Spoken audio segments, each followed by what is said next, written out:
Fabricación de imanes.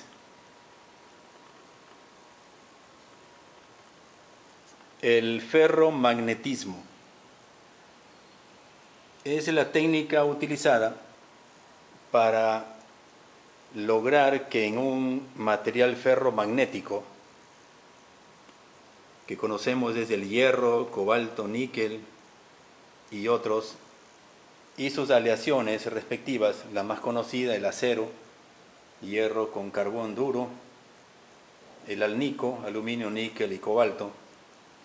Decíamos, para conseguir que en esos materiales, por efectos de un paso de una corriente de alta intensidad, se logre orientar el spin de ciertos electrones de órbitas de átomos del material en un solo sentido. Cuando se logra esta característica, el spin en una sola dirección, el cuerpo adquiere una fuerza llamada magnetismo, cuya propiedad es atraer a otros cuerpos cercanos.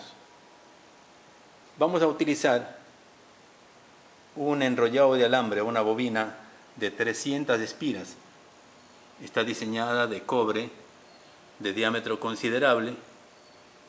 Va a tener una resistencia de 0.8 ohmios, muy baja resistencia para permitir el paso de grandes cantidades de corriente. En los datos técnicos de esta bobina dice máximo 4 amperios. Necesitamos una fuente de corriente directa, porque la experiencia se hace con corriente con polos eléctricos. Y nuestra fuente está formada por un transformador que me va a reducir la corriente desde los 110, corriente doméstica, hasta una corriente variable de 0 a 25 voltios. Y se acopla con un rectificador, que es el dispositivo que me va a transformar o convertir la corriente alterna en corriente directa, es decir, corriente con polaridad. Aquí vemos el polo positivo, señalado con el color rojo, y el polo negativo, en este caso, con color blanco. Vamos a suministrar la mayor capacidad de corriente de nuestra fuente. Y al decir eso, significa que vamos a proporcionar 15 amperios de corriente. Pese a que la bobina soporta máximo 4 amperios, va a ser por cuestión de breves segundos, porque necesitamos es una alta intensidad circulando por el enrollado de alambre. Procedemos entonces. Voy a ubicar en la máxima capacidad 25 voltios, está apagado, y el material a magnetizar van a ser estos dos imanes que han perdido cargas. De acuerdo a los principios y fundamentos de la inducción electromagnética, que es el proceso de crear campos magnéticos, en una bobina que está recibiendo corriente directa, la polaridad positiva va a crear o inducir un campo magnético norte. En este caso, este extremo rojo, aquí se va a inducir un campo magnético norte. Y la polaridad opuesta, el polo negativo, me va a inducir aquí un campo magnético sur. Entonces, en esas condiciones, colocamos la bobina en la parte media, colocamos el imán en la parte media de la bobina, porque queremos crear un polo norte y un polo sur. Y le hemos identificado. Hemos escrito N y sur. La ubicación está correcta porque el polo norte del imán está cerca del polo positivo de la corriente y el polo sur en el polo negativo de la corriente. Al prender nuestra fuente de corriente, observamos que el amperímetro registra el máximo de corriente eléctrica. Son breves segundos.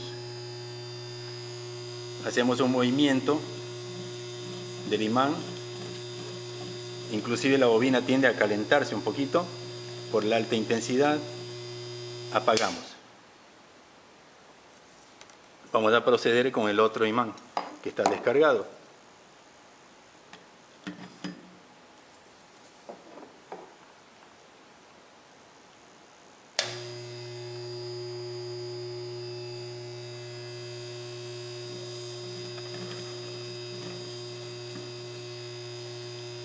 Bien, en estas condiciones, nuestros materiales ferromagnéticos, en este caso de acero, se han cargado de esta fuerza llamada magnetismo.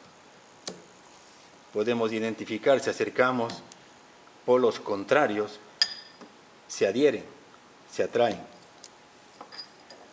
Recordemos aquí la propiedad fundamental que tienen los imanes, en este caso nuestros imanes permanentes. Dice la ley de Coulomb, cuando dos extremos de los imanes llamados polos se aproximan y son de la misma característica, los imanes se rechazan. Y cuando los polos son de diferente característica, los imanes se atraen. Los extremos vamos a llamarlos polos, y es justamente ahí donde radica la mayor fuerza magnética, que son fuerzas opuestas que se encuentran en el centro del imán. Y esa zona central, carente de magnetismo, se denomina la zona neutra o nula. Veamos una observación más clara sobre esta atracción y repulsión. Coloquemos un imán sobre unos pedacitos de tubos de vidrio. Voy a aproximar la polaridad contraria a ese imán, a ver si se cumple la ley de Coulomb. Aproximo el polo norte y vemos que se atrae. Polos opuestos se atraen.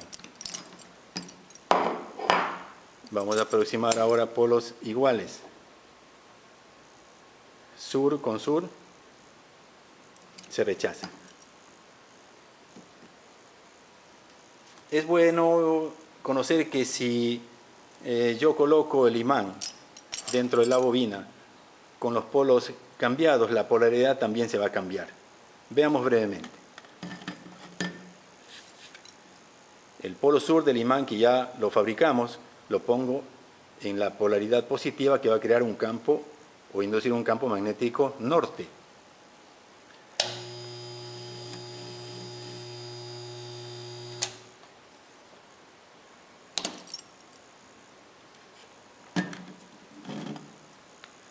Lo retiro y voy a aproximar norte con sur. Se supone que debería haber atracción. Veamos qué pasa. Hay repulsión, porque aquí creé un polo contrario, lo invertí. Para recuperarlo, volvemos a hacer la operación. El polo norte cerca del polo positivo de la corriente, descargamos.